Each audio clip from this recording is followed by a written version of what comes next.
Welcome to the African News Update on Top Accolade News. The headlines: tensions rise in Botswana ahead of general elections. Mozambique's 2024 elections sparks outrage. Senegal's parliamentary elections heat up. Museveni hosts French investors.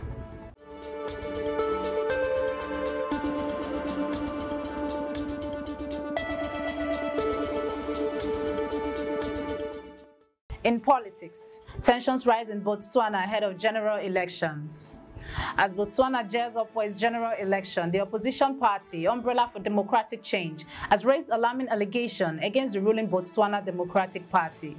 The UDC claims that BDP has been using the government's resources to transport Zimbabweans into the country, allegedly to influence the election results in their favor.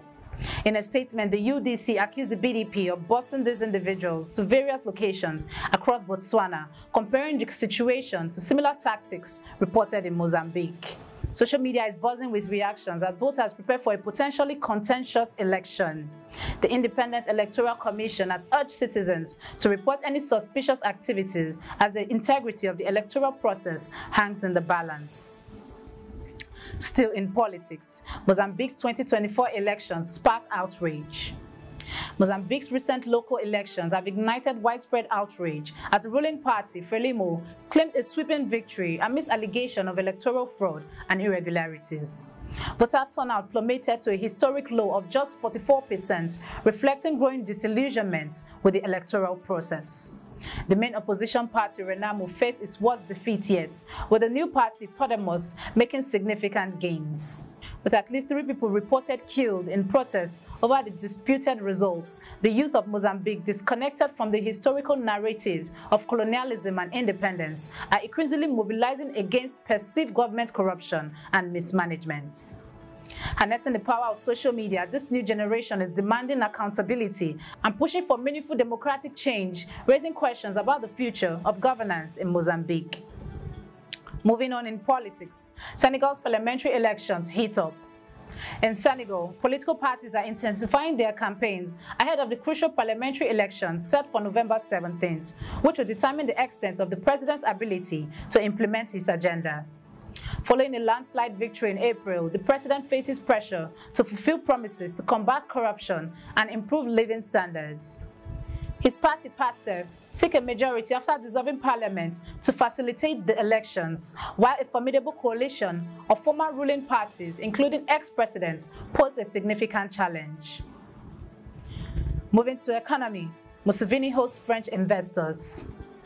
President Yoweri Museveni met with a delegation of 17 French investors at State House Entebbe.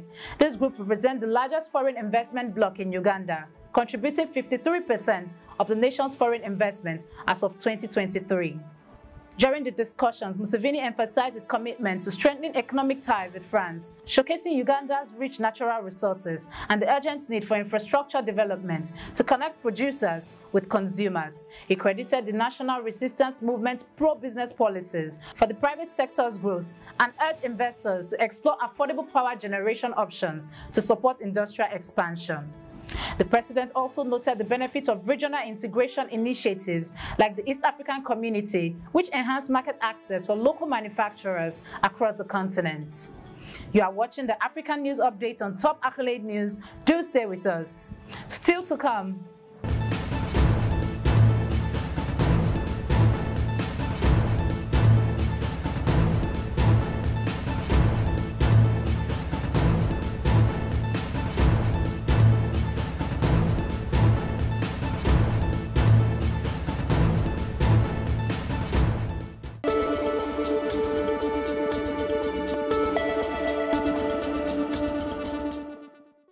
In international relations, Somalia expels Ethiopian diplomat. The Somali government has declared Ali Mohamed Adan, a senior official at the Ethiopian embassy, persona non grata, citing his involvement in activities contrary to his diplomatic role. The Ministry of Foreign Affairs stated that Adan's action breached Article 41 and 42 of the Vienna Convention on Diplomatic Relations, which require diplomats to respect local laws and refrain from interfering in internal affairs. He has been given 72 hours to leave the country. This decision highlights Somalia's commitment to safeguarding its sovereignty amid ongoing tensions with Ethiopia. Analysts view this declaration as part of a broader deterioration in relations, prompting calls for international organizations for a peaceful resolution to the escalating conflict. In energy, Angola's Cabinda oil refinery is set to begin production by April. Angola's Cabinda oil refinery is on track to commence production by April, with its first phase completed ahead of schedule, but over budget, according to CEO of Gemscorp Holdings Limited, the project's largest shareholder. Initially estimated at $473 million, investment costs of the project have surged to approximately $500 million to $550 million due to pandemic-related inflation. Once operational, the refinery will process 30,000 barrels per day of Angola's crude, significantly reducing the country's reliance on costly fuel imports and supporting Angola's goal to eliminate fuel subsidies. The project will provide 5 to 10% of national fuel needs and aims to address inefficiencies in the system where 98% of Angola's crude oil is exported while nearly all refined products are imported. The refinery will initially export fuel oil and naphtha while supplying the local market with diesel and jet fuel, with plans for a second phase to double processing capabilities. In entertainment, Miss South Africa finalist faces identity document revocation. The Department of Home Affairs has announced that the former Miss South Africa finalist Chidimma Adetshina and her mother will have their identity documents and passports revoked due to their failure to meet a deadline for making representations. Questions surrounding Adetshina's identity arose after she entered the beauty pageant, and her mother is originally from Mozambique and her father is Nigerian. Allegations of fraud and identity theft have surfaced, with indications that Adetshina's mother may have improperly registered a child, impacting another South African mother's ability to do so. In light of public backlash, Adetshina withdrew from Miss South Africa contest, but went on to win Miss Universe Nigeria pageant. Home Affairs confirmed that they issued formal notices under the Promotion of Administrative Justice Act and stated they believe Adetshina's mother is still in South Africa as her passport use remained untracked. Now in sports, Libya Football Federation plans legal battle over AFCON sanctions.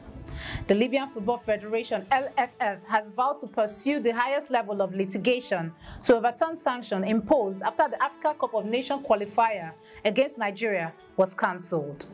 Following Nigeria's boycott of the match, which stemmed from their plane being diverted and players left stranded without support, the Confederation of African Football awarded Nigeria a 3-0 victory and fined Libya $50,000.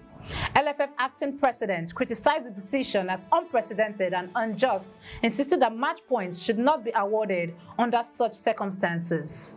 As Libya faces the threat of elimination from the tournament, Ahmed confirmed plans to appeal to the Court of Arbitration for Sports, declaring, "We will not give up our rights." That concludes our African news updates for today. Stay tuned for more African news and developments. Thanks for joining us. I am Okocha Ojo-Rumi. Connect and engage with us on all our social media handles. Do have a wonderful day.